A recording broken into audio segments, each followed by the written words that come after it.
Hello. We are back live again. So what had happened is, uh, okay. I hope this is the live. One second. Yes. So I am having to do the live again because of some complications. One second. We can delete the live later. I am having to send this link again. So give me 1 second. Basically, what I was discussing about is this video is going to be about retention marketing. And me, if you're watching this live, thank you so much. This video is going to be about retention marketing. Yes, my bad. So people assume retention marketing to be like this thing where people are just like gonna love your product and they are gonna like completely buy into it. That's not completely true. So what happens actually when you are doing retention marketing is, see, assuming your product is perishable, let's say you have a coaching program but it's for only 21 days or so, or if you have a shampoo, even like randomly it is supposed to end one day because did a head bath. So the problem is here, many people don't reach out to the customer again. If you ask the top marketers, they will tell you this again and again, that the most uh, money is usually made in the follow-ups. And especially if you see research shows that people, am I bad? People are actually more likely to buy. Thank you so much, bro. People are more likely to buy from you only when you show up more. Of course, that's the one thing. And another thing, another data point is the investment point of it. So it is said that if you put $1 into email marketing, you get $42 back. So with that mindset of making a lot of money, and thank you for my mom and my homie for showing up on this live. We will start today's live. It's about email and WhatsApp marketing. Yes, this took me like a whole 2 hours. I think I had showed you in the previous live, which was about how to make content and getting started about marketing and the basics of it. So, of course, the first thing which is going to be is either this live is going to be longer or going to be shorter, but most likely it's going to be shorter. So the first thing which I want to talk about is tools. So, the first time, I wanted to do I cold called to people and I reached out. The first client who inquired me about email marketing. I mean, embarrassingly, I couldn't close them because I wasn't much confident back then. So the first thing they asked me was about the tool. What tool do we use to market our emails? So, I mean, of course, Brevo is the second best. Oh shit, I have written the first best also. But yeah, the best tool if you are doing it alone and you don't want to think about like like Mailchimp is charging you even for people who don't subscribe to you, and it's charging you for unsubscriber, the people who unsubscribe. That was kind of mean, and they also put a lot of hidden charges. So if you are a business owner who's using Mailchimp, I suggest stop using it. It's just gonna suck up a lot of money and get you very little result. The best tools to use are, let's say, if you're a really big business, go for HubSpot. But if you are watching this video, you're probably not a really big business. I suggest you doing go to Brevo. Brevo is a really great marketing tool. Why I suggest Brevo second after MailerLite, I'll get to it. Is Brevo is simple to use, of course, but the second main important thing is it charges you per email, or the number of emails, rather than charging you per customer. But MailerLite does the same. It charges you per customer, or per subscriber to your newsletter or whatever it is. So if you want something which is easy to track, go for Brevo. But if you want and if you want something cheaper also, that's Brevo. But if you are okay paying the price, if you're okay with getting, you want your mail to get to more people, I mean, that's irrelevant, by the way. And if you want to keep it simple, like you want to able to edit and write all your mails in a simple manner, I suggest you go with MailerLite. It's the simplest tool if you want to use the for mailing. And if some agency is telling you to use MailerLite, or sorry, is using asking you to use Mailchimp or ConvertKit, I suggest you hold on for a second, because Mailchimp is gonna just take away your money, and ConvertKit is not for businesses. It's for content creators. So if you're a content creator, you can use Substack, or if you're a content creator, you can use ConvertKit, or now which is called as Kit, because they are really good for creators, but not for businesses who need like segment a lot of segmentation. I'll get back to on what segmenting is. It's the first note on my note app, not note app. This is Canva actually. So yeah, I've logged everything. One second, let's log in also. Let me check if I have some messages because my homie said he would. Let me remove my WhatsApp because it's embarrassing. Yes. So yeah, so first of all, there are many types of emails. By the way, I did not write these other emails or no shipped abandoned cards or like this. I just segregated them, as much as possible. That's what came to my mind, and I dropped it as a note. So these are basically different types of mail you can use in different ways, and I'm gonna keep on sharing with you. I'll show you different stuff. By the way, ignore the WhatsApp ones. These are just templates you can get on what do you call it? The AI Sensei and all of that.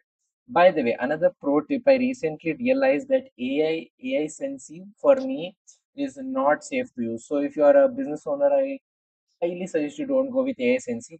Yes, AI Sensei is the cheapest in market, but it has been a little suspicious lately for me, because actually the funniest thing is someone hacked into AI Sensei's own WhatsApp account and put up a DP, or what do you call the profile picture, and it said that AI Sensei is hackable, it's not safe, the security researchers aren't being paid well. It was a lot of mails, and it was a lot on the profile pic, and it was really scary. So I suggest you go with Interact Shop, or you can use other tools like Wati and all of that. But also, I'm a little skeptical about Wati because they have this thing called as Academy, but that academy thing has an AI. It's just an AI guy telling you how to use Vati. So that would make me a little suspicious, because SaaS apps using AI to make videos, just 100% AI, is kind of suspicious. Because if you're a SaaS app, you'll have a huge team of people. I think hiring another person just to do a video editing, or sorry, a video, talking like this shouldn't be a big deal. I know it has been a lot of time since checked that, but the safest bet is Interact Shop, and the reason I say this is because the Indian app, I'm assuming, but also it's backed by Geo. Like the Mota Bhai is the guy behind it. Don't want to get political here, but anyway, so let's get started on the basics of how to write a mail, because I have seen like many people write like these big paragraphs of mail like it's a 5 mark exam sheet paper, which it isn't. Excuse me, which it isn't. I usually keep my mail short, but if it's someone special, if I want to send it, I just keep it long. And again, don't let me tell you how to write your mails. If you are a paragraph person, go for it, but what I suggest you is keep your mind open and try experimenting. I think I've written it here. Yeah. A/B test everything. What I mean by this is try everything out. Every single thing out. Oh, like you wanna see, okay, does this subject line work or does doesn't? I recently tested out something. Does no subject line work at all? That's crazy. I mean, of course, this is for cold email, but you are usually sending someone something. Just try everything out. Like, does this work? Does this work? I don't know if this is work or not. And also, if you like, have found a way where you can structurally test things out. That means one day you want to test your subject line, one day you want to test your this. Oh, actually, by the way, my bad. There are tools. So, like the tools which I mentioned, they allow A/B testing. You can just try out different things in the same set of data itself. So you can send some percentage of you can send a type of mail to a certain set of audience. Let's say 5% of audience get this, 5 5, or you want to do a 50-50 test, you can do that also if you have limited variations. So basically you can try out anything, and I'm not doing the promotion of tools, but every tool, email marketing tool, minimum has a A/B testing feature, and I want you to use that as much as possible. And yes, if you have come with the mindset that email or WhatsApp marketing is an afterthought, then I want you to not think it like that. Of course, that's the most I can tell you. So, what I suggest you to do is email marketing and WhatsApp marketing in itself are really important. And if you have seen many agencies and many marketing companies, they They intentionally put email marketing at the last. The reason I say this is because yes, it is important, but it is not so less important. It's put as an afterthought. But when you have to start email marketing, that is when you have enough following, and when you have enough people buying your product and you have a good product and it's gonna work. So if you're starting out, you're like right now, I am in a zero zone, then I suggest you not start with email and WhatsApp marketing, but you can do cold emails. And I'm going to tell you how to do cold emails. I'm going to just give you the psychology of how to write emails and WhatsApps, and how you can test them, all of that. But if you're here for the cold call part, also I wanted to stick long because I'm going to share the psychology of that too. But yeah, this video is honestly going to be mostly for business owners, and business owners shouldn't be doing cold calls if they're in a growing up stage or in a scaling stage, because I want you to invest whatever you get back into marketing. So coming back to this, yeah. So how do we write mails? This is the basic of it. Whether this is something I had done like way long back. I did this for, I don't remember. It was for like I used to send out these PDFs of things where I shared them all of these to my clients, not clients, my prospects, and they used to like it. Like they used to apply this strategy. So yeah, I think I still do it for very few e-commerce brands, but the interface has changed a little because I have a team of people who help me do that now. So the first thing, uh, let's talk about headlines. I have this interesting story. It's from Russell Brunson's .com Secrets, highly suggested book if you're starting into marketing. In that, actually, he doesn't talk about the email marketing part. There is someone else, actually, copywriting part. There is someone else who's talking about the scripts. So, in the first thing is the first lesson. I mean, the first lesson about copywriting, the second phase of the book, is about curiosity-based headlines. So there is this interesting story. The guy goes to like this real estate agent event, and how real estate agents, usually are assumed to be. They are very strict. They are very serious. They are no BS, which they are. I agree. Most of them are, because I had to reach out to a lot of real estate agents, and I know the pain of like calling them and getting your call hung. So cold call issues. But yeah, my bad. Yes, coming to the point. So he's reaching out to real estate agents and he has to convince them with everything. And it was back in the day when newspaper ads were the whole big thing. I mean, about the internet supposed to start. I don't know when he was. So he goes to them and he shows them their ad. So it's this the ad, and he has a newspaper which covers up all the headlines. So what happens is he covers up all the headlines, and now people are like, okay, what do you not see in this? And he shares it to the people. He tells that what is missing in these things, and he says headlines. And then he kept flipping, and he shows the real estate ad. And now what's missing? And what can you tell about this ad? And they tell like, I don't know. You are hiding the headline. We might not know. And interestingly, then he shares that the ad itself did not have a headline. So, what are headlines basically? They are headlines are something that covers up the topic you're talking about. So here it's about email. Your headline is supposed to like cover up all this thing. Of course, you know that for sure. But also headline has another purpose which people tend to miss. And that is to first of all be simple, of course. And the second thing is it's to grab attention.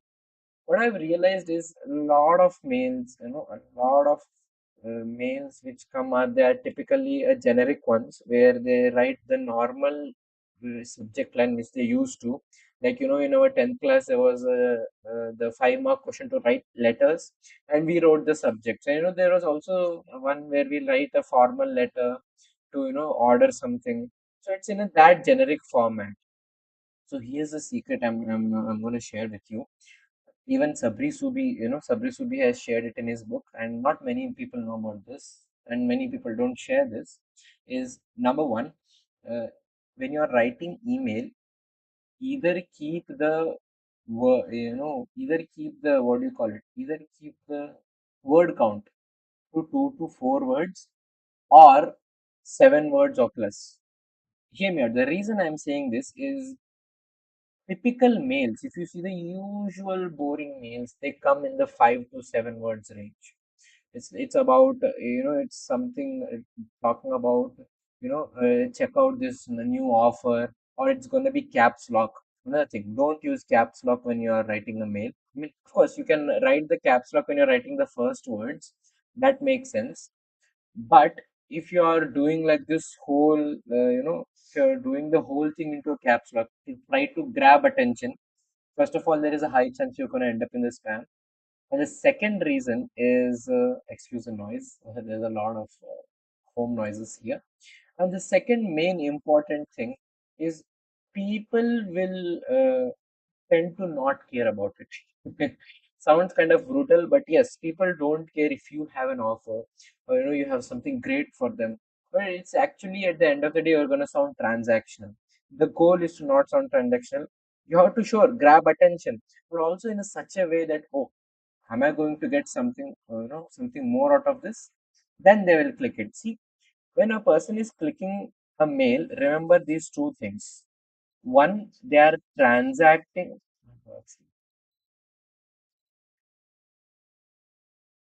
That's my father. He's ringing the bell in the evening. Yes, the number one thing is they should feel like they are getting something out, something more out of it, of course. And yeah, I was like a while I got lost. If someone is clicking a mail, then there are two, there are two things they are doing.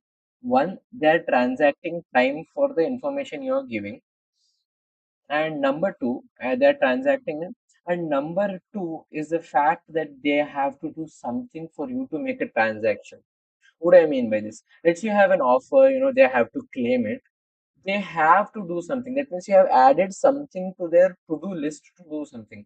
For example, let's say you are selling a course, or let's say even if it's a free webinar, they still have to register it. So registering it is another task in their to-do list. So whatever you are offering, even in your headline or even in your whole mail, make it so that people want to put their dollar, or actually want to put the task they're going to do in the to-do list. It should be that good.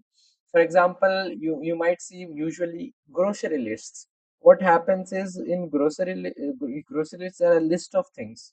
But for me, how I usually view grocery lists, or the bill we get after doing when doing transaction in a convenience store, or usually like those supermarts like Reliance Mart or D Mart, you get this long list. For me, it's like a marketing kind of thing. Yes, I'm a crazy lunatic guy. So what I do is I first check out what we have bought. Of course, that's the main thing. But second, what made me buy each of these? Like, was it the packaging, or was it something? For example, if it's a non-essential thing, let's say I'm getting a can of Pringles. I never have tried can of Pringles. I have to, I know, but that's the thing which pops out in my mind because I was studying their ads recently and their whole marketing. The can of Pringles one is, of course, attention grabbing. You know what a can of Pringles is going to taste like. You know what you're going to expect. And that transaction seems fair because even if it's 115 rupees, which is really annoying, you still buy it because you feel it's supreme, it's premium, and you feel that it's just made in America, which isn't actually. Pringles have now started to come in India also. We just make that association and assumption on that, and that kind of is just how they are marketed in a way, and they are not really expensive to make. They are just they come in a huge cylinder, and which makes it they may make it really good packaging and also very really enticing. You want to try them, and once you try them, you like them, and you are on a loop. But they don't do retention marketing. You're wrong. The way they do retention marketing is completely different. They don't send you mails, but they have so much money that they know that when you're going to open your Facebook, they know where you're going to be. They know when you're going to open your Instagram also. So it's like that, they show you ads. It's called the retargeting ads, and it subconsciously affects you to do more transactions with them. I know this is bonkers, this is crazy, but it's a little advanced. So let's just keep it to email and WhatsApp messages to this meeting. So yeah, that's the simple way you can maximize the use of headlines. And another thing, of course, I would say is to A/B test everything. Try out every single possibility you can do from that one single mail. Maximize everything out of it. So you just get the gist of how things work and everything. Now, of course, I suggest you hire email marketer, because usually email marketers are cheaper. But the thing is, they don't know your business as good as you do. So well, I would suggest, if you are starting out, start with you doing it and then hire someone. Anyway, coming to the next one. So this is usually strange. So what I do is, I mean, now I change the to hello there, because hello there I put a meme after it. I'll get to why I use memes also. So anyway, if you notice, usually you people put this over here, but I have put it down in here second. And what is this line? What is the purpose of this line? Of course, it's written pretext here. There must be some purpose. So the main purpose of a pretext here is to to grab attention. Hear me out. See, whenever you're checking a mail or you get a notification, first you get the name, like whoever sent you the name, and the logo is there, the icon. And secondly, there is a text which comes. It doesn't say hey your name. There is a text which is a pretext, and then there is a name. So why do companies do this? It's to maximize visual real estate. So what am I talking about? Excuse the pun, I'm reaching out to real estate agents. So yeah, why they do this is, first of all, if the headline is to grab attention, the pretext is to make you click. Kind of get.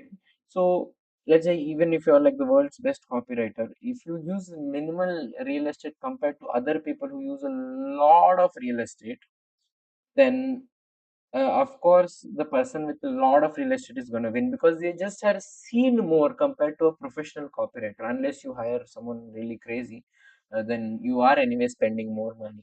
But point being is, you have to be more visible. Of course, that's one small thing. But the other thing is, it acts like a supporting character. This is the headline. The headline is like, check this out. This is something interesting for you. That's what it subconsciously said. Don't write this on your headline. And the pretext says, okay, this is what's in the email. I mean, of course, the first half is covered by it. This is what the email is about, is the headline. This is what the email covers, and it sets the tone for the email. I know even text has tone. It sets the tone for what they are to be expected. And then comes, hello Mike, how, hello there, hey there, or whatever it is. So again, don't let me tell you that you have to use a pretext. Pretext usually works better because it just does wonders. Or if you are on LinkedIn, if you're a cold email marketer, you're sending it to random people. Of course, you can start with hey. Again, I want you to try things out. Yeah. I want you to try things out. You can use this at first, and you can use this as first. Any of those, it's your choice. You do you. But at the end of the day, it's about, like, trying out. Okay, let's see if this works. The pretext kind of thing Aditya just shared. Oh, that's something new. Let's try it out. So, that's what we'll be doing now. The other another mindset thing I want you to have. Don't make the mistakes I have made. Is to keep just watching videos, or reading books, and without applying them. That's not learning. That's again road system, where you're trying to memorize everything, or you're just trying to keep it in your brain. Like, honestly, like, if you depend too much on your brain, because of AI and a lot of short form content, I don't think you'll remember much. I mean, if you don't believe me, tell me, Laura, what are the five reels you have just watched? Like, what are the latest five reels, with or without order? You tell me. You will not remember it, probably, most probably, because reels are you. The purpose of you watching a reel is to get entertained, or to spend your time or waste your time. Pass your time. I'm sorry, to pass your time. So that's why you probably won't remember it. And the other thing is, it's better to just apply it, because, and if you might say, then I'm going to make a note of it. Sure. After that, what you're going to do with that knowledge? It's better if you apply it. It's better if you use it, and that's what I want you to do here. Don't try to read the whole live stream. The main reason is, I'm using this as a one for practice for myself, and to be able to repurpose this content. Of course, you're going to see any parts of these piece of content. Either I'm going to use this as a b-roll, or either I'm going to use this as a short, and I'm going to, like, grab your attention. So I mean, I'm going to use it to grab your attention. So whatever you're learning in this live stream, like, let's say you think, okay, this is a new insight, I have to apply it right away. I want to go ahead and apply it right the moment you seen this video. The reason being is, when you do something, even if it's as small as, like closing a book, I'm telling, I'm not kidding you, and it was in your to-do list, or you read a page of a book and it's on your to-do list and you completed it, you accomplished something. That tiny win gives you dopamine. And I'll be honest with you, this tiny win is 10 times better than any short form reel is going to give you, any drug, anything is going to give you. Because when you accomplish something big or small, you will feel grateful about it. And one accomplishment means you're getting closer to the goal. I'll be honest, I totally even forgot about this live stream. No, I do it every Saturday. I missed the previous Saturday because of some previous works, but I was not going to do this because I didn't feel like it. But it's about implementing this, and I have a bigger purpose. I have written it down in my book, and I have a lot of books around me. I can't show it to you right now, but yes. So, yeah. I have a lot of books right now. Anyway, the point being is, just apply whatever you learn. Even if you are seeing a reel of mine, not any person in this whole world, even Alex Samosi, if you got something insightful from the reel and you want to apply it, don't let that fade away. Apply it right away, and you will just feel so happy about it. I mean, of course, I am no expert in making live streams. This is my second live stream of my whole life, but you know showing up is what matters. And I feel so grateful because my mom is watching this live stream on the side, and my homies also. So that's one thing. And the main thing is, I know that this is probably going to help me in the future, or going to help someone who might need this. Of course, even if it's a short form content. But yeah, I believe this is going to help someone. And I want you to have the same mindset. I'm not telling you to, because I'm not going to share my whole story, how I did this, that. But I'm sharing this. The main reason is because I want you to take action with purpose.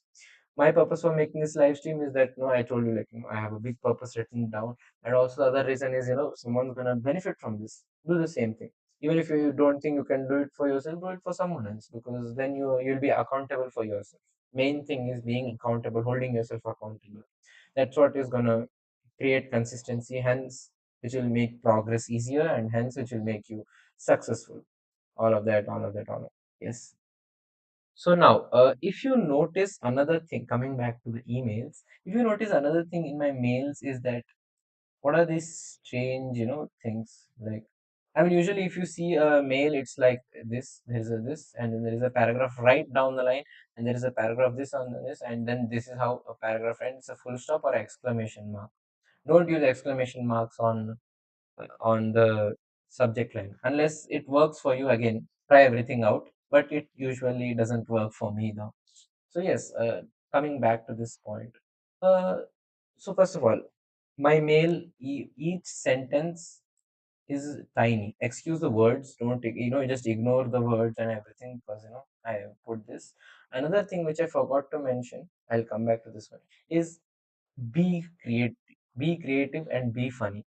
See, every mail the other person is gonna get is gonna be boring. It's gonna be promotional. It's gonna be a boss, telling you that you have to complete something by EOD. Those are annoying. I get it. And it's Friday. Yeah, it is actually, today is Friday, and you get a message from your boss like, oh, you have to get this done. That kind of feels annoying by the end of the day, and they have to check the mail for it. So first of all, your client is already annoyed by mails. Second of all, just imagine like there are 10 emails. In those 10 emails, there is one email, your email, which is just out of nowhere. It does not use any capital, it does not tell the person to do any work. It just is a funny, creative, a unique piece of email that the person want to check out. That's what novelty is. Of course, marketing is also about novelty. It's you're introducing something new to that person's life. How crazy that must be. So that's what basically I try to do. I put memes, like, whenever I write hello there, I put that hello there, of the Star Wars hello there, that meme there, and I use some kind of funny things. I know the way I write my emails isn't too formal. It is formal, of course. I know I do humor in bounds, but it's still fun. People would want to read the next line. That's kind of, I try to. I'm not a professional. I'm not that great. I try, and People open my mails and I'll open to discuss. So it works for me, but that's the point.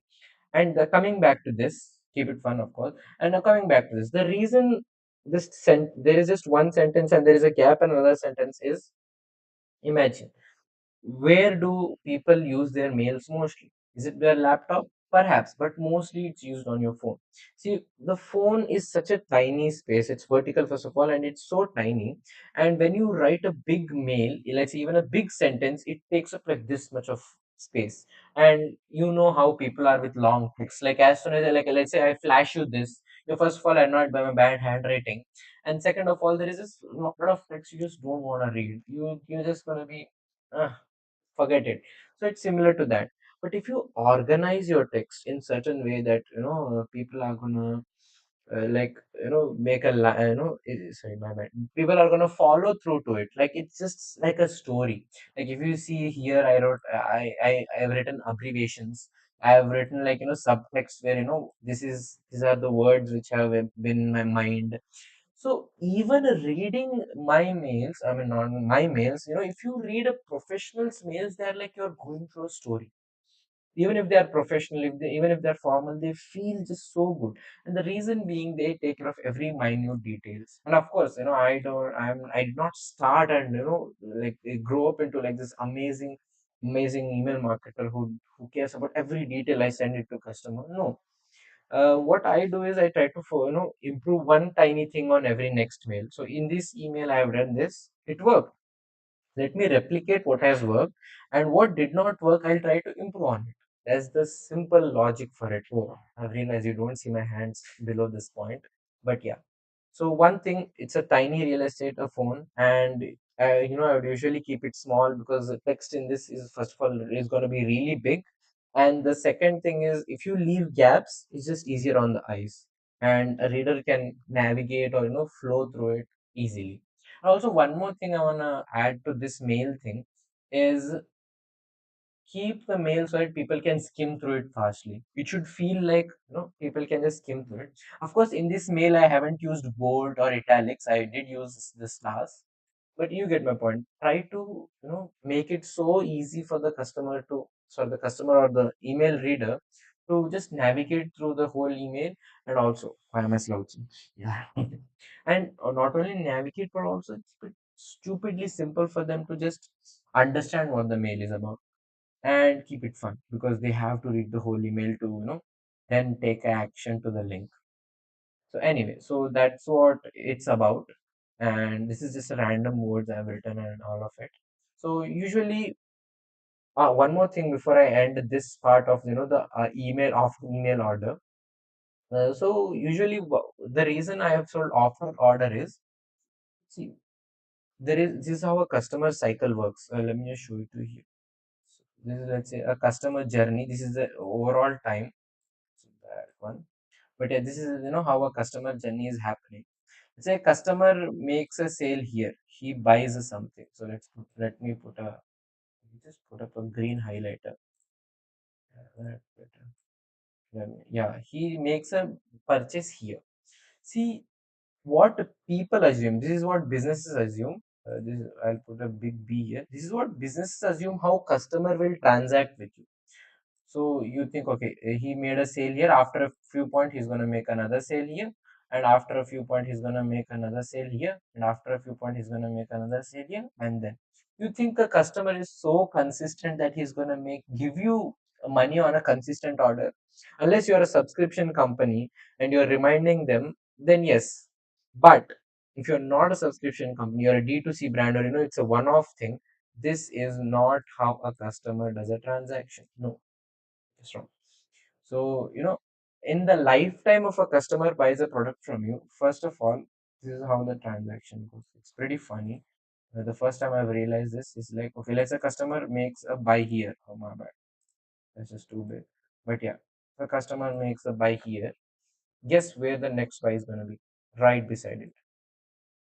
And where is the next few buys going to be? Right beside it. And then it's going to be regular. It's going to be regular.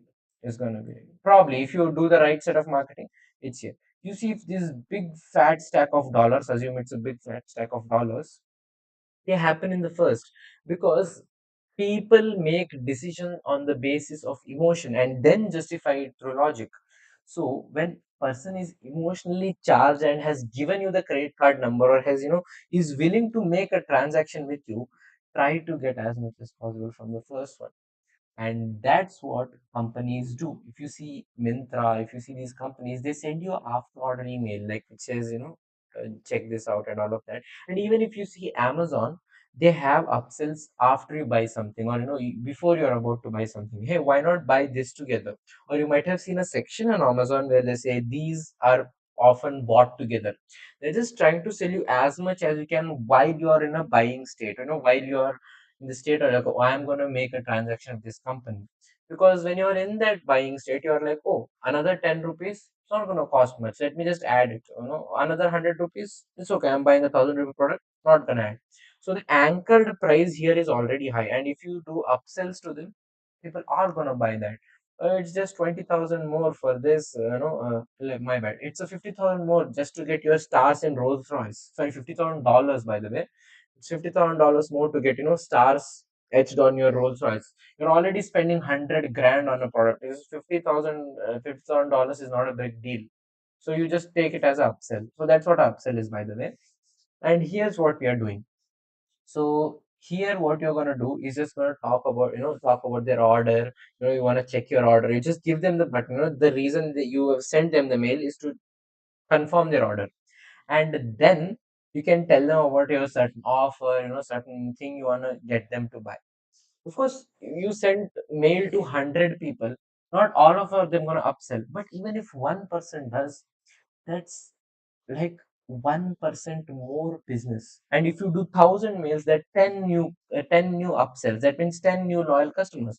And if it's you're doing 100,000 and it's just 1%, of course it's not going to be just 1%, it's going to be more if you have really good copy. It's 10% of 100, that's 10 new customers. If it's not new customers, the same customer doing another buy. So let's say your average order value, that means for every order the customer pays you this much. Let's say it's 2,000 rupees. And he has already done the 2,000 rupee transaction. There is a more likely chance that he'll do another 1,000 rupee transaction if you just tell him that something new from you exists. And if he's a core fan of you, he will 100% buy from. That's for sure. So that's the reason you do upsells, to get that, like, last minute extra oomph from your customer. And I think this is worth it only if you're doing like mid to low, excuse me, lower tier and mid tier products. I'm talking about like 500,000, max to max like 5,000. If you're in the luxury niche, 5,000, not more than that. I'm talking about per product, not per the average order value. Per product, if it's 5,000, then you can do upsell. But it's more than that, I won't push it, because they have already done a 5,000 rupee transaction with you. They are probably not gonna buy the upsell. But do just send them a normal mail telling them that, look, here's the link, and keep it pretty simple. The fun part which I was talking about, don't do it for after order mails, because they are just to keep it them direct. If you want to do fun, then you can do it with the one second. We can do it with, getting them back, let's say for the shipped orders or abandoned carts, or you can do it for like regular mails, you're updating them about some new product. That's when you can use the fun. But except for this one thing, you can use any fun. But for this one, because it's a little bit, technical, or any technical, let's say you're sharing them OTP, don't make it fun. Just keep it direct, let them take the OTP and put it. Don't make them fun, just keep them simple. And the reason I say this is not because, I'm not going to say you to try this out. If you try this out, it's going to be a huge problem, because these are automated mails, and if something were to make happen an error, then people will freak out and you'll get a lot of calls, and they'll be not sales calls, they'll be complaint calls, and you don't want a lot of complaints. So, and more complaint means more churn. So basically churn is, let's say if you get 100 people and 5 of them leave you, then that is a 5% churn. People leaving you even after, do everything, that's called a churn. And keep the churn at minimum mostly. And lastly, another, it's not written here, but I put a PS section. Not on the formal ones. Oh, my bad, it's a D here. Let me write a P here. P, yes, yes. Yeah, not PlayStation. PS basically is short for postscript. So you have written thank you for shopping, you put your name, and then they check out, and sorry, they are done with the mail. You can add a PS. What you can do in a postscript section is you can add a, you can be a romantic person and add a compliment to them, or you can, share them about any new product. If you're doing any of these mails, the casual mails, the cash mails which are not automated, you can just write something heartful, you can write something nice, or you can talk about your new offer. But it's some one line which, makes, just has to make sense in that section. If you scroll through LinkedIn enough, you'll find so many people using PS sections, and you'll get the gist of what a PS section is, if you are, if you are in LinkedIn enough. So that's what a PS section is. So this is about, how you format your mail and everything. Few notes about this, and we are very close to the end. See, first of all, I did not put this proper.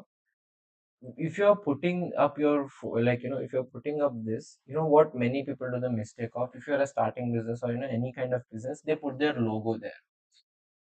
When you're starting out, especially, when you're into email marketing, or you're an organic nice company, even if you're a luxury company, what I suggest you is put a person's photo. If it's AI generated, oh, it's okay, but make it look real. Or if it's an employee of yours, go for it. Use a real person's name, because people are more likely to click on a human than rather than a company, or a faceless thing.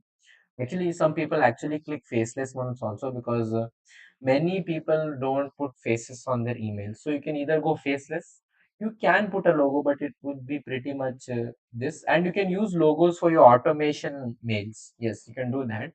But but if you're writing a casual mail, people respond to faces. People respond to no faces also. It's either end. It's not middle. You're gonna put a logo. It's not gonna work. Ouch. Yeah, so that's one thing. And another thing, get a professional email. Like, I know I'm guilty of this. I don't use a professional mail. My email is pretty normal. But if you trust me, just get a professional mail. It's under 100 rupees per month. It's like 79 rupees max. I have seen it 100. Actually, if you get an expensive one, it's a 200, 500 also. But you will get your company name.com, and whatever the subdomain is, 100 rupees per month. Not much. Worth it. It's a good spend. And if you're buying an expensive premium option for, like, these tools, which is MailerLite and Brevo, you're probably gonna get it for free. I haven't checked the offers recently, but even if you want to spend extra 100, I suggest go for it, because that makes you look professional even when you're being funny. So it's like you're being funny, but you are authoritative over here. So that kind of sets an authority. So, and here the name, don't put it something as promotions at the rate yourcompany.com. For automations, it makes sense. Automation at the rate dash company.com makes sense, or sales at the rate dash company.com. But when you're sending regular emails, if you put, sales, registration, info, contact, or, those numbers, people are going to run to the opposite direction. They're not going to even look your mail, and you'll be ghosted like a nerd in 10th class. Relatable. But yeah, if you don't want to be ghosted, then put a name, keep it normal. And the name doesn't have to be real. I know, kind of unethical, but hear me out. Let's say you're not a confident business owner, you don't want to share your face. I understand. Then what you want to do is, put a normal photo, or you can go for a no photo or a logo if, that's the worst case scenario. But you want to go with no, go for it. But decide, keep a name. You can keep a random name like Steven or Josephina. If you're Indian, put Ravi, something, it's a normal name. Don't put Aditya though, even though Aditya is like a unique, amazing name. My mom put that. Don't use it. Just kidding. You can use any mail you want. It's not a restriction. Yes, so that's usually most about emails, which I've written it down here. Human face, everything, everything. But yeah, let's come to normal mails. Not much over here. It's pretty simple. I'll keep it pretty simple also. It's the same email, but here's what matters. Just ignore all this text. It's just what I'm about to tell you really matters. First of all, keep the mails in first, But see, if you're doing a promotional mail, what people do the mistake is to start promoting, or start the pitch. That's a very wrong thing to do, especially even if you're cold calling. Don't start with the pitch. First you talk, kind of personalize the mail. It's like, let's say you, by the way, segmentation, I'll get back to it, but yeah, segmentation is mandatory. You have to know what customer has what thing. For example, when I talk on segmentation here, let's say you're reaching out to coaches, you're a digital agency, or let's say you're an e-com brand, you're reaching out to regular buyers. The message is going to be different than newcomer buyers. I want you to segment them and keep them in the clear. But anyway, coming back to the point, let's say you're reaching out to coaches, and the personalization mail is going to be different. You're going to write like something like, "Hey there, coach." You're grabbing the attention of a coach. So what you're going to write, you're going to write related to the coach at first. But you're going to personalize, and then you pinch the pain point. By the way, this is not a template you have to follow. This is one thing you can get started with, and especially if you're, if it's a newcomer, the skepticism is going to be high. So you better grab their attention. You better write a really good email. So coming back to this, uh, where was I? Yes, if it's a newcomer, use this one, because this template works wonders for me for my all my cold emails, and I get really good average response. But yeah, this one does work. First you personalize, and then you tell the pain point. Let's say if it's your, let's say you're a marketing agency, the pain point would be, not getting enough leads, or getting low quality leads. Usually real estate people have that. I've told it in my first live stream, is you low quality leads. So you can just start with that, getting and don't be direct about telling, oh, you're getting low quality leads. That's kind of offending. Something which like kind of depicts that pain in a way. Instead of telling like you're getting low quality leads, you can point out specifically, like, if you are doing a cold call, then on, sorry, cold email, then you can specifically mention, if not, I want you to be creative, because I'm not getting any ideas right now. So try to be, as creative as possible when it comes to this pain point thing, because this is a very sensitive thing. And if you just be too direct about it, people are going to hate it. And if you're going to beat around the bush too much, people are not going to relate with you. So it's somewhere there will be a middle line. You'll get it through research, and you're going to find it. And if I find anything, I'll let you know right now. So start with the pain, and then what you're going to do is pinch the pain. You're going to emphasize more on the pain. You're going to make them feel the pain, see the pain. So for example, Sabri Subi uses this. He says how usually people run their business, and then he says, "I would rather rub paprika's pepper on my eyes than do business that way." So you're just visualizing that pain, and you're associating that pain to something very ruthless, and that's a good thing to do. You might be like, Aditya, pinching on people's brain is a bad thing. No, when you're about to change someone's life and you have to influence them to do that, I think emphasizing on the pain a little bit is absolutely worth it, and you should do it.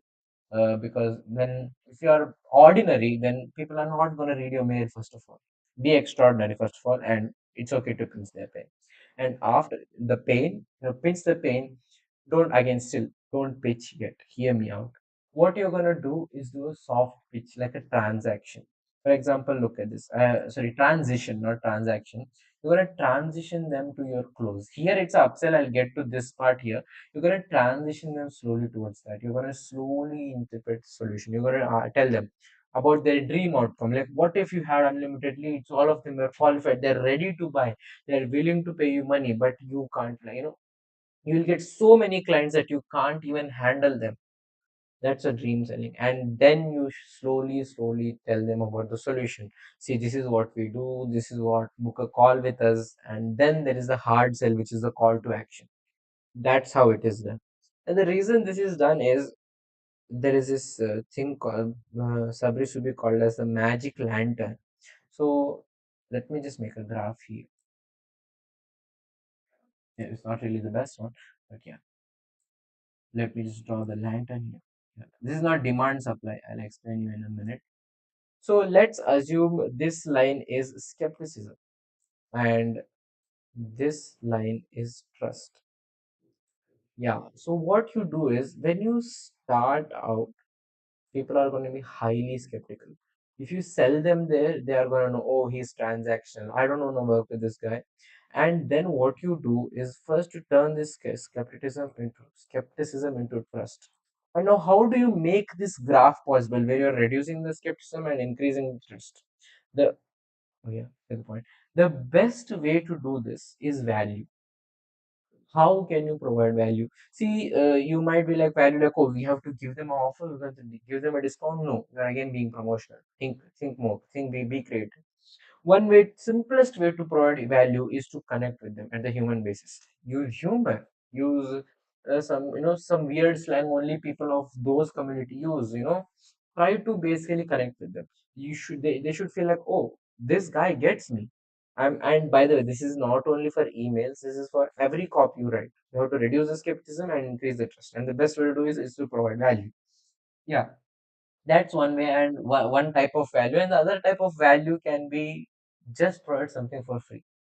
Because you already taken their mail, what you can do is you can provide them a freebie, you can provide them, keep providing them knowledge. Like if you follow Alex Hermosi's email, he does a Mozy Money Minute thing where he gives, like, he sends out emails every single week to us, and we can like just go through the content, which is like really amazing. You can learn from that and stuff like that. You can do that, and it works really wonders. And that's one way to reduce skepticism.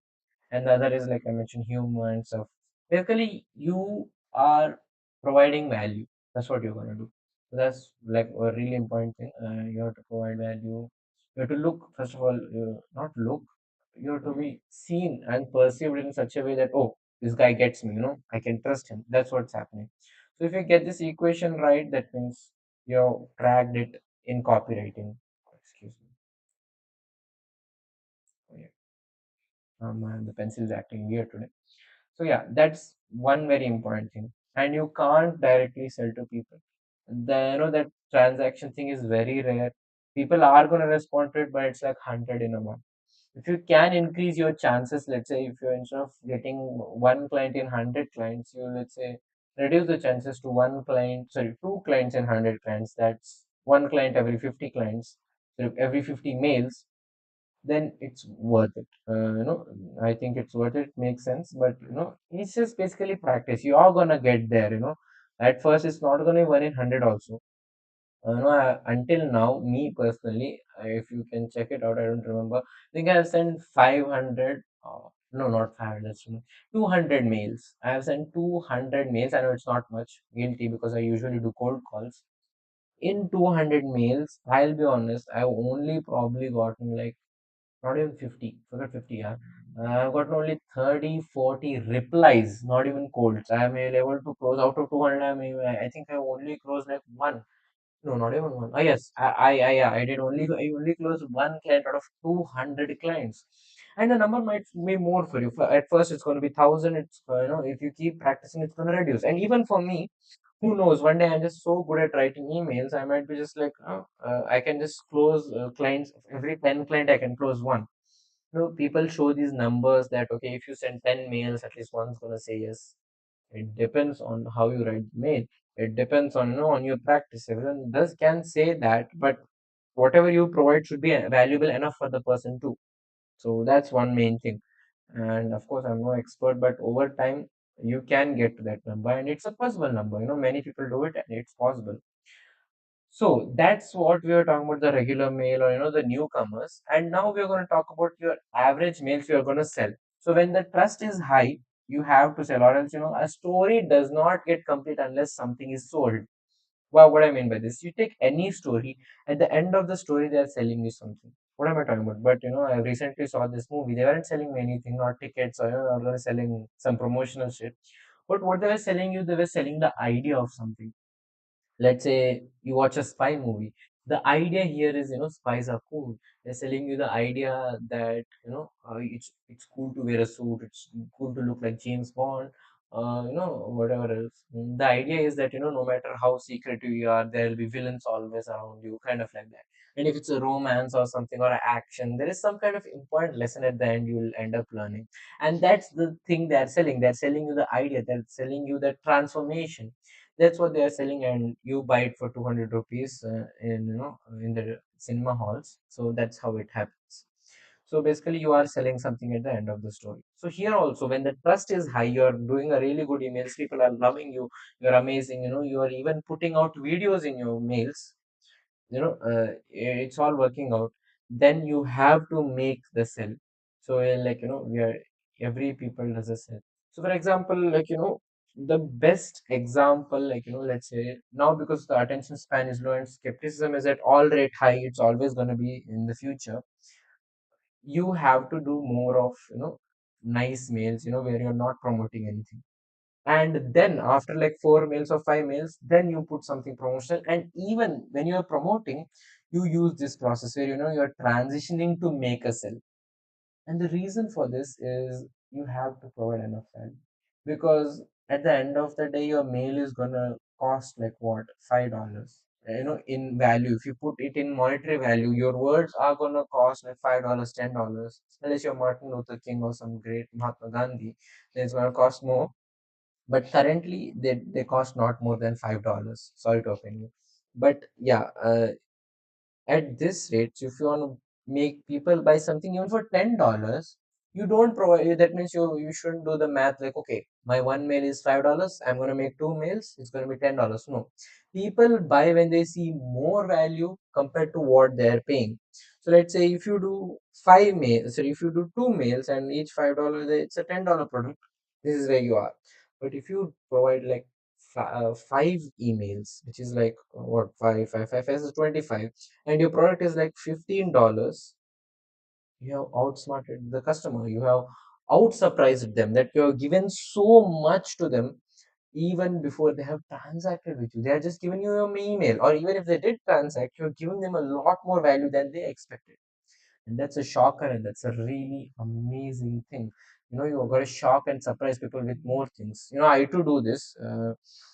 I'm going to do this to my new clients. I hope they don't see this. Okay, I'm not going to share it here. I do certain things to shock them. It's like no one does this in the industry. That's my. I would like to. I'm going to boast on this, but that's my USP, and I don't want to share it. I'm going to share it.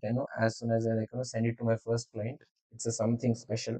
So let's not talk about it. So basically, you have to have that wow factor.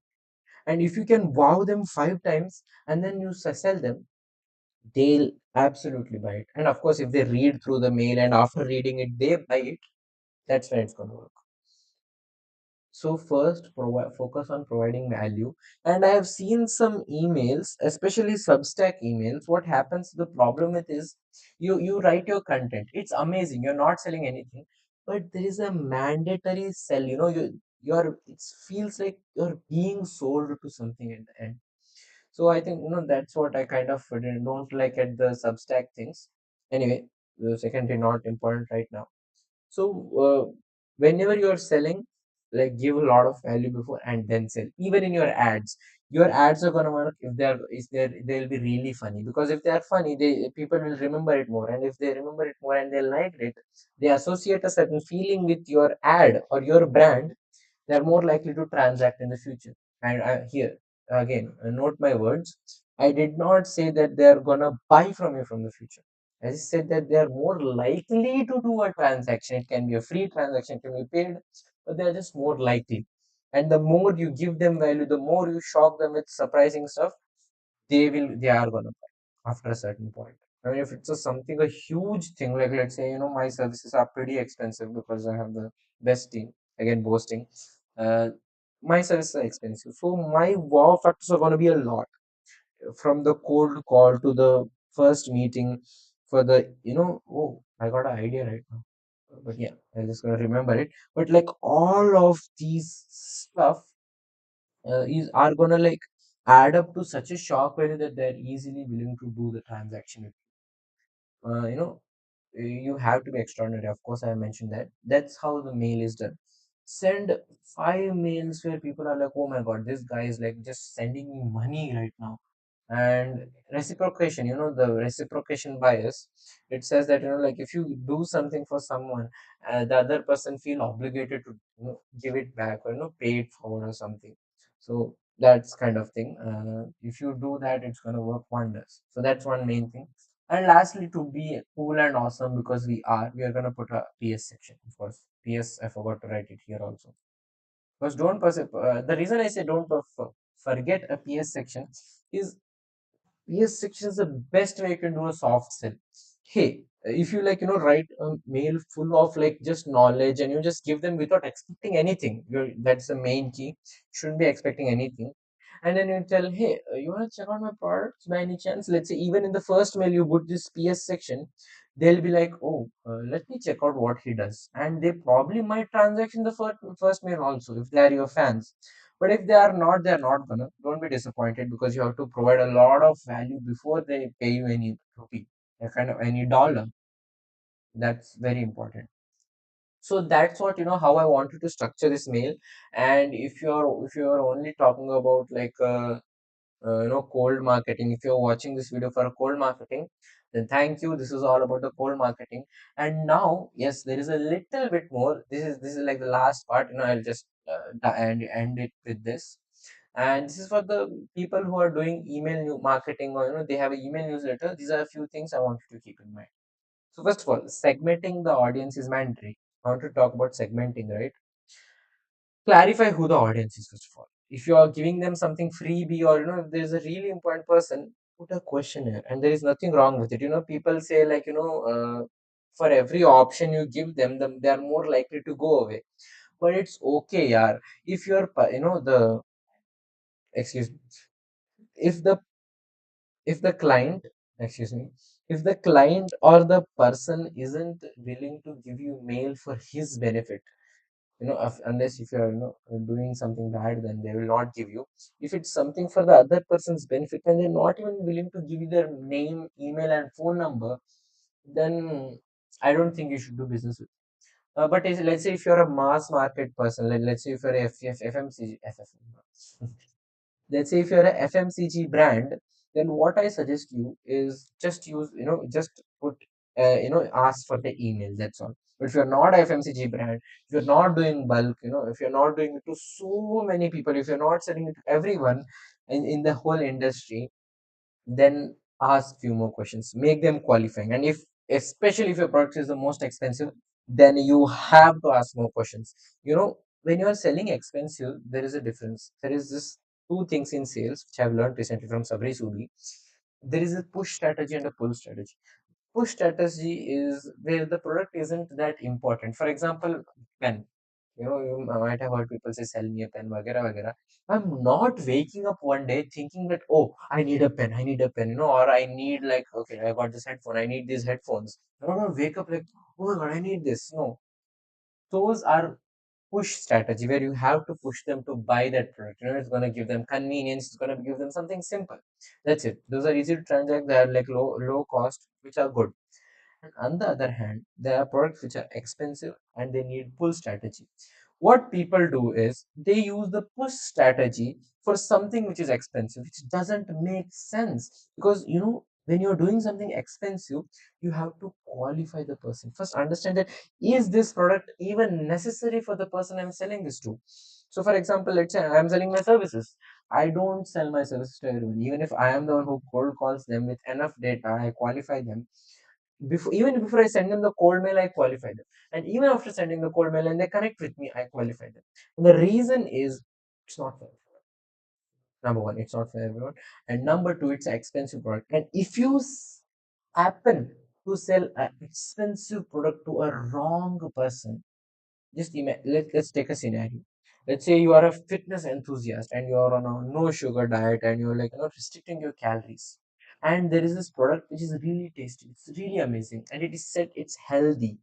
But you flip the label and it says 400 calories just for a, let's say if it's a bar of chocolate.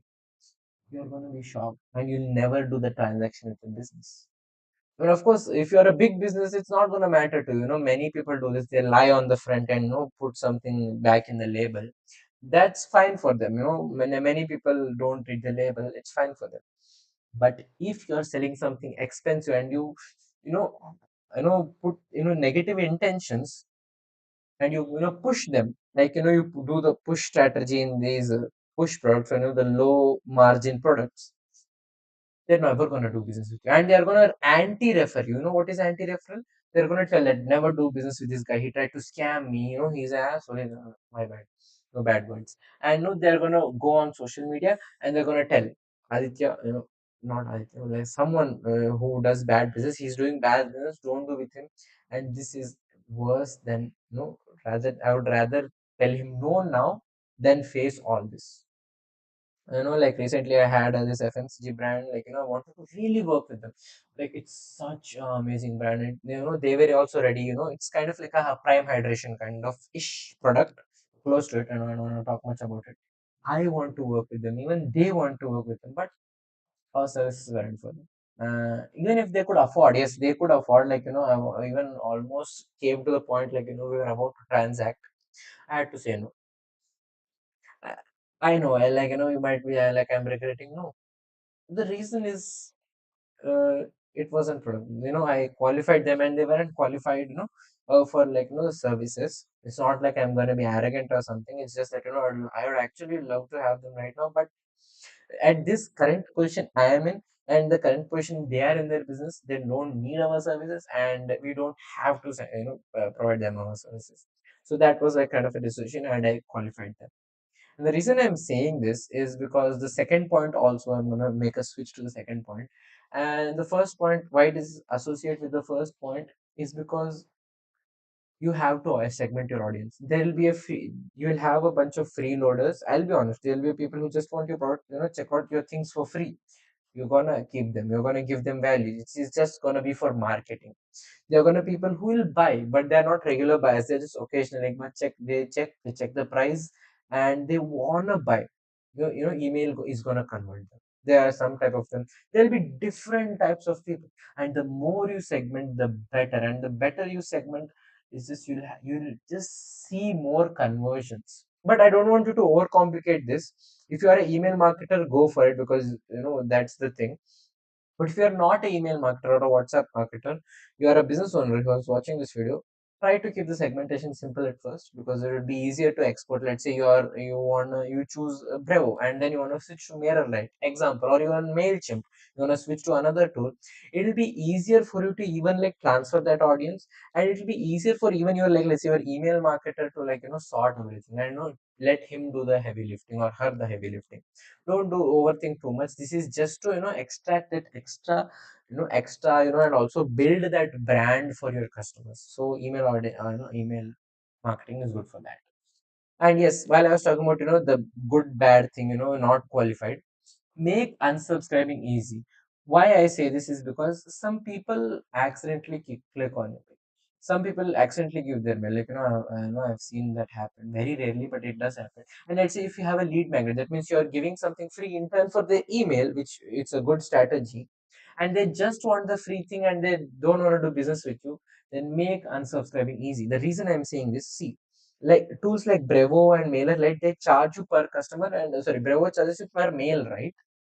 Even this, but at the end of the day, they charge you per user. Let's assume if you have an unnecessary user who is probably not going to make business with you instantly, then you are wasting your money, right?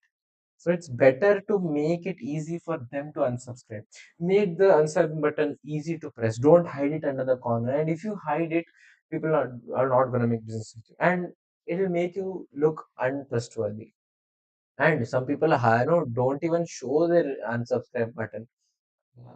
So that's a wrong thing to do. So what I suggest is make unsubscribing people really easy. And next thing, if you have a lead magnet, then give them an incentive to stay subscribed. Let's say what people do is they keep their email, lead magnet very vague. I suggest that's a very bad thing to do. What I suggest is first to make your lead magnet simple and repeatable actually. So for example, I had this lead magnet which is 12 reasons your landing page isn't converting. So of course it did not work out, but the point being is I made it repeatable so that let's say okay, they subscribed to know about landing page. Okay, that means they are doing marketing.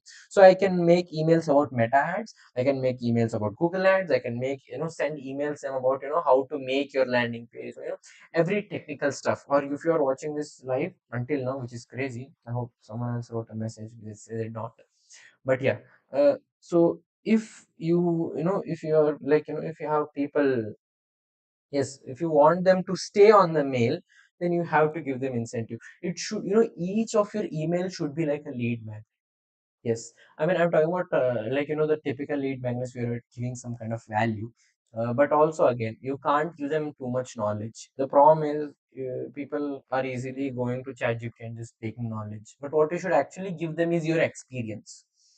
experience, as in like I'm just going to give you a few examples off the top of my head. You can share them your story. You can tell them about like the thing you have experienced, how to tackle a certain problem when it comes to this. Or you can tell them about makeup tips, which which only an experienced person can tell, not a makeup generic makeup tips. You can't put anything generic over there, because we are trying to be fun, we're trying to be smart. So yes, that one. So basically make each and every mail like a very important mail that people have to, and keep them hooked for the next mail also. So this is what newsletters do, right? Newsletters are predictable ways, like that means they are gonna get one mail every week. That's what email they do, daily, weekly. That's what they're doing, and they're gonna get consistent value out of it. That's why people subscribe to email newsletters. You can do the same with your email list. You can just send something to them which is like kind of like a newsletter, because newsletters work like crazy, and people who sticked in the past are probably going to stick in the next one also, because now you don't have to think about grabbing their attention. You don't have to think about writing mails which are going to grab their attention. You know that certain people are going to come back because you have provided the first value and they loved it, and they'll keep coming back for more of it until the novelty fades. Make sure that novelty doesn't fade. Keep it fun. And also, see, there's one thing which I understood from Tony Robbins. He says that, see, if you are lousy and you become lousy and you start talking about your product, and you'll keep talking about it and talk about your product, and you'll talk about your product so much that you will feel lousy again, just because you're just keeping on talking about your product. So it's kind of like a loop you are making with lousiness. It's similar with having fun also. See, if you have fun and provide fun at the same time, you would want to do the next meal, and people would also want to roll into the next meal. And if you keep this fun loop, and you're gonna just enjoy that part of your life. It can be anything. I'm talking about emails, content, and everything. Like, I'll be honest, in the past, in the past, I was not very consistent with content, and I'm mostly not right now, but I'm daily working on it. So I am basically currently getting consistent on content, but I was not consistent on content, and the main reason was I did not have fun. This might sound stupid, might sound crazy, but I suggest you keep it fun. Try things out. Try things out, as in like A/B test everything, and then the next thing is keeping simple. Keeping it simple means also it's a way of having fun, and yes. So once you start having fun, what you do, you will outperform everyone. You're not doing it for money, because many people do it for money. So which I agree. Some people are doing it for money. I understand, but when you do it for money, someone who is doing it for fun will always outrank you. Or if someone is doing it for a better purpose, let's say you want to change the world, not change the world, let's say you want to feed your family, he's gonna always do more numbers than the person who's doing food just for, or he's doing it just for the sake of it. Of course, you should have fun and you should have purpose. If you have both, it's like double fuel. You are gonna be unstoppable. Like, trust me, it's gonna work like wonders. But anyway, coming back to the email part, and we are about to end in 2 minutes. So yes, uh, by the way, usually like to if the let's say if a mail is under 200 words, then it is gonna be like usually gonna take 1 minute to read. But if your mail is, it's a funny thing I have found. If its mail is over 200 words, it's gonna be over a minute, of course. But the purpose is, if it's gonna be over 200, you better keep it sophisticated. And I'm not telling you not have fun. It is just that is the perception people have. It's a long mail. You're gonna be like, hey, let's say if you're a professor. My mom was a professor. Now she's an entrepreneur. And I'm proud of that. Yeah. So my mom was a professor. Like whenever she used to get a mail from HOD, or the head, whoever in the college was, they were long, boring emails which talked about like we're supposed to do this, we're supposed to do that. You get my point. Long emails are boring, but if you keep the long emails engaging, good for you. But that's what people usually expect. If it's a long email, oh, it must be something important-ish, or it might be something so sophisticated, or something from a higher up, kind of something like that. So people would want to read it. And also, there is this research back in the day. Now the numbers might have changed. Ogilvy says that if someone reads above 50 words, he's more likely to read from 500 words. So that's why I said about the email, like 2 to 4 words and plus 7. So if either keep your copyright down to just 50 words, or more than 100 words perhaps. The reason is if you put it in 50 and 100, it's just too big that people who were gonna read it are not gonna read it, and people who wanted to read are not gonna get enough data from it. So it's kind of like that. Now the numbers have changed again. It might be perhaps a really less number of words because of short form attention hacking, AI tools making it so super stupidly simple to read. Yes, AI uses your data and make sure that you stay long in their platform. Anyway, the if you remember, I talked about how I write. We write the content in in subdivided ways. This is the thing. So this is what I meant by keeping it mobile optimized. So keeping it visually easy and making it easier for the mobile also.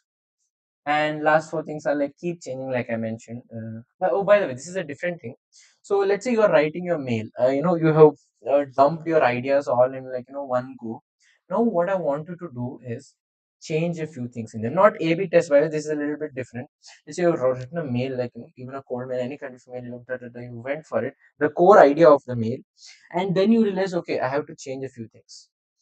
If you realize it only a few times, then you're doing a mistake. And the reason is you're supposed to change everything in every mail, because have you ever seen anything in this world which was like the first draft was perfect? It wasn't. But so that's what happens, right? Your first stuff is gonna be bad. You iterate it. You again read the email. You're gonna check it again, and you're gonna change it again. You're gonna read it again and change it again. I mean, don't do it too often because you have less time. But at least read it for 2 to 3 times. Yes, 2 to 3 times. You have to make a iteration. You have to make certain change, because then you're refining it. And where most people make money is usually in the follow-ups, and usually where people keep changing that stuff. So that's one thing. And finally, about the clear CTA. So don't keep something vague as learn more, unless you are like a very informative brand and you have to if, to buy your product they need a lot of information. Don't write learn more. Write something specific. Okay, if you click this button, let them know what's going to happen next. They are going to buy the product. Are they going to go into the store page? Kind of like that. And the last three things are: one is follow up always wins. So what I mean by this is people write mails and they don't follow. If you're a warm email, I understand. If you're a cold email guy, what I want you to do is minimum, you have to follow up your client 12 times. I know it's kind of crazy. Like even Sabri Subi says this, that Sabri Subi says to do this. That's where I've gotten. And people have said Sabri that, oh, this is crazy. We can't write 12 mails to our clients. That's just absurd. Yes, be absurd, because where the win is, it's in the last mile. Where people give up at 90%, 99%, the one who does 100% is going to win. That's why there are very few toppers in the world. There are few successful people in the world because they just do more in numbers, and that's what I want to do. And lastly, track everything. And the basic part is, one second. Oh, my bad. Exposed. So one important thing is timing matters. So what I mean by this, it's pretty simple.